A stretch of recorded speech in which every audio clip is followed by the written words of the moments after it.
Alors vous allez sélectionner avec la flèche noire le bloc texte, donc flèche noire, le bloc texte.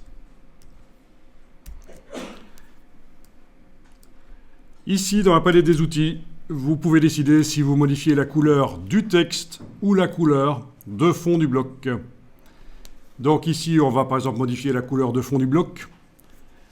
On ne va pas double-cliquer sur l'échantillon, on n'est pas dans Photoshop, on a intérêt dans InDesign à utiliser la palette nuancier.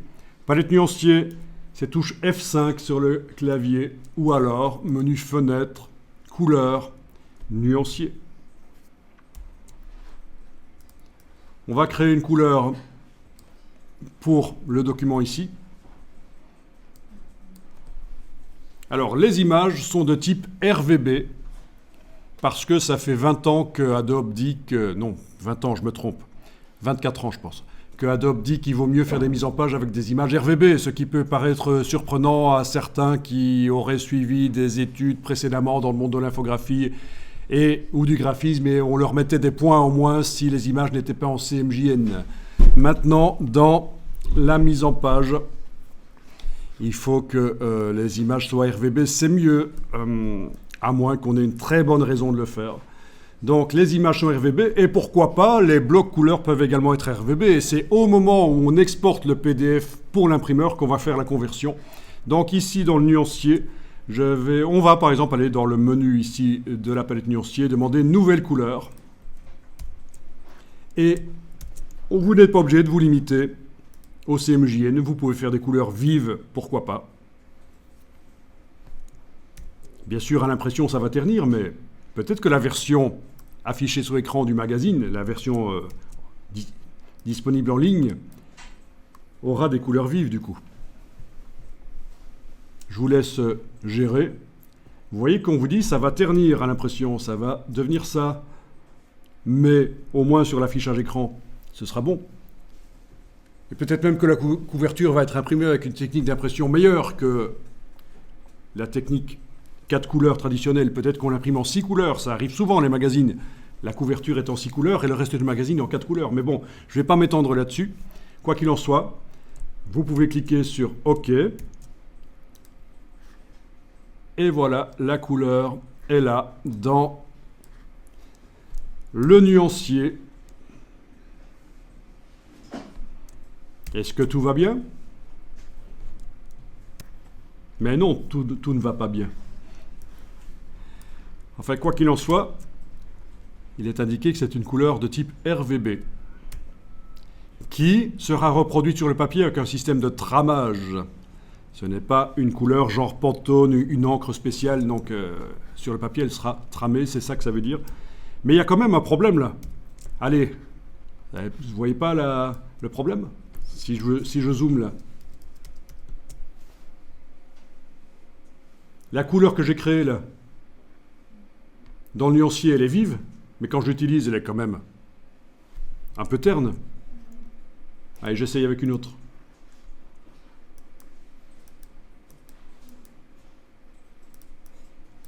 Voilà. Voilà, ça se voit encore plus là. Je sais que depuis le film Barbie, vous avez développé une sensibilité au rose, donc vous allez encore mieux voir.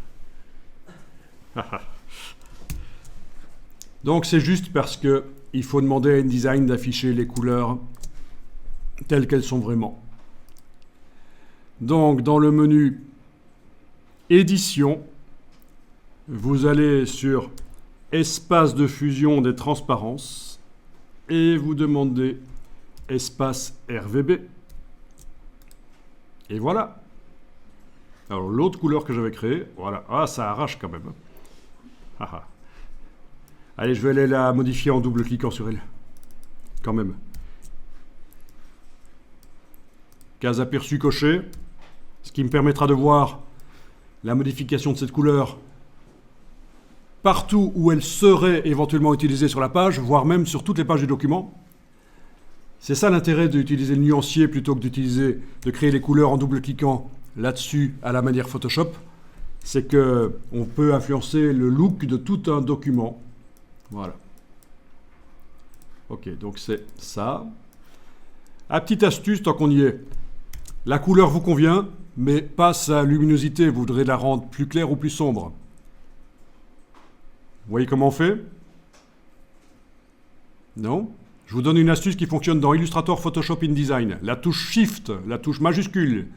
Vous prenez un curseur et vous modifiez le curseur en ayant la touche Shift et ça modifie les 3 curseurs en fait. Ah, il ne veut plus le faire là. On va recommencer. C'est mon système de zoom qui a fait foirer le truc sans doute. Touche Shift, voilà. Ah, le problème c'est que je suis arrivé là au fond et il ne veut plus bouger en fait. Mais ça modifie quand même la couleur, vous voyez. Il y a des limitations, quoi. Voilà. Voilà. Alors, la couleur du texte, vous avez toujours le bloc qui est sélectionné. Oui, la couleur du texte, quand on a différents textes dans un bloc, différentes couleurs, il faut le sélectionner avec l'outil texte pour arriver à déterminer, pour que InDesign comprenne, entre guillemets, quel est le texte qu'on veut modifier. Mais, étant donné qu'on n'a qu'un seul bloc vraiment dans ce... un seul texte vraiment dans ce bloc, je veux dire, ça va aller. Donc, je ne suis pas obligé de sélectionner le texte avec l'outil texte. Je peux le sélectionner avec la flèche noire, le bloc. C'est ce que je fais là. Et donc, il faut quand même que dans la palette des outils, à ce moment-là, j'indique que je vais modifier la couleur du texte et pas du bloc. Donc, vous cliquez sur le petit T ici. Vous mettez la case, si ce n'est pas déjà le cas, la case de fond, le remplissage du texte à l'avant-plan. Et dans la palette nuancier, F5 pour la faire apparaître éventuellement, vous allez pouvoir créer une couleur pour le texte. Bien. Ah, quelque chose qui peut être intéressant, que je fais d'habitude en allant chercher directement la pipette ici dans la palette des outils, l'autre pipette là derrière, mais qui existe ici dans la création de nouvelles couleurs, c'est d'utiliser la pipette là. Vous appuyez, vous gardez appuyé, vous voyagez sur les photos et vous allez pouvoir aller puiser éventuellement une couleur qui fait partie d'une des photos. Pourquoi pas? OK. Une fois que la couleur est faite, on peut double-cliquer sur elle, la modifier, ou un nouveau pipette et aller puiser quelque part. Voilà. Alors ce qui est intéressant, c'est qu'elle fonctionne également en dehors de la page. Même l'interface de InDesign peut servir à aller puiser les couleurs, même le dessus, là, le dessus, non pas le dessus. Ça ne marche pas sur le menu, mais l'interface, ça marche.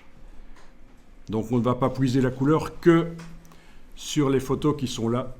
Ça peut marcher avec toute l'interface de InDesign. Enregistrer le document. Donc je suis au numéro 52.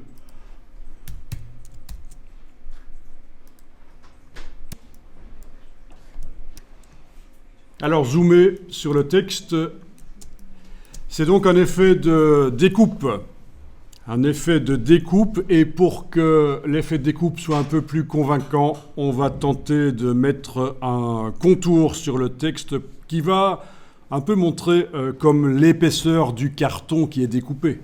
Parce que là, on ne sent pas une épaisseur sur ce qui est découpé. Donc c'est un petit effet spécial. Alors je signale tout de suite que par rapport à Illustrator, tout ce qu'on peut faire comme effets spéciaux sur du texte dans InDesign, c'est un peu faible.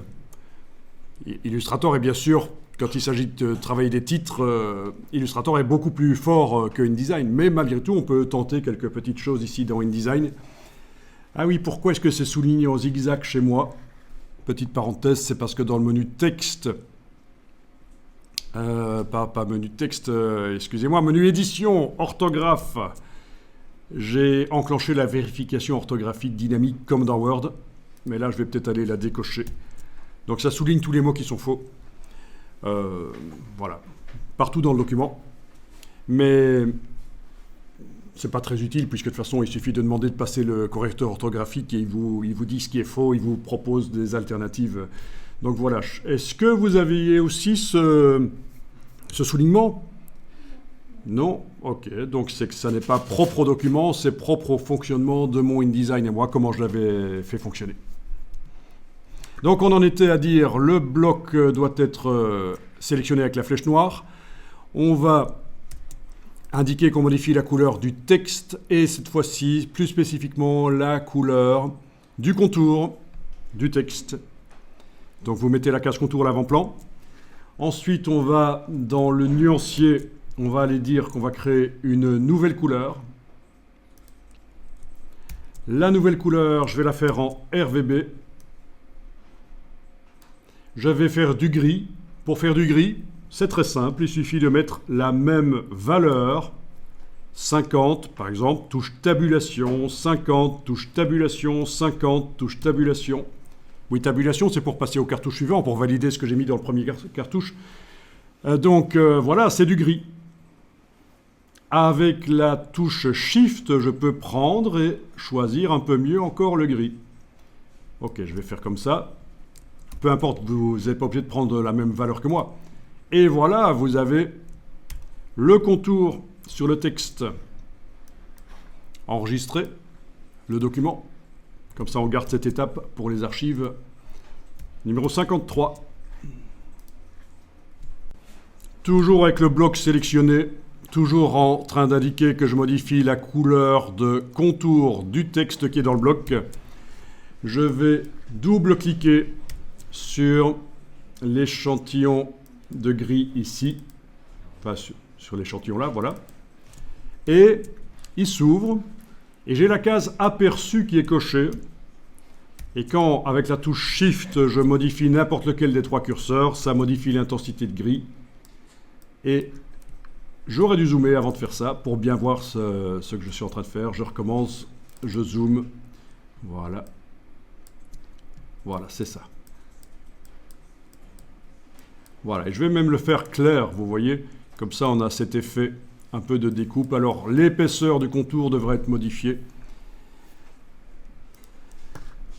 par notamment la palette contour, menu fenêtre contour. Menu fenêtre contour, je suis à 1 point, je vais passer à 0,25 par exemple, ou 0,50. Et on peut évidemment taper ce qu'on veut là-dedans, touche tabulation, ça va valider. Voilà, donc ça fait un petit effet de découpe, comme vous voyez. Pourquoi pas? Encore une fois, dans Illustrator, on ferait beaucoup mieux parce qu'on pourrait décaler le contour par rapport à la forme, donner l'impression que l'angle de la caméra montre plus le contour du bas que le contour du haut, je veux dire l'épaisseur. Enfin, vous voyez. Donc là, c'est un peu faible. Ah oui, pour bien voir ce qu'on fait, on pourrait temporairement repasser à affichage, performance d'affichage de qualité supérieure. Affichage, performance d'affichage de qualité supérieure et on verra peut-être un peu mieux les choses. Voilà. Ok. Enregistrer le document.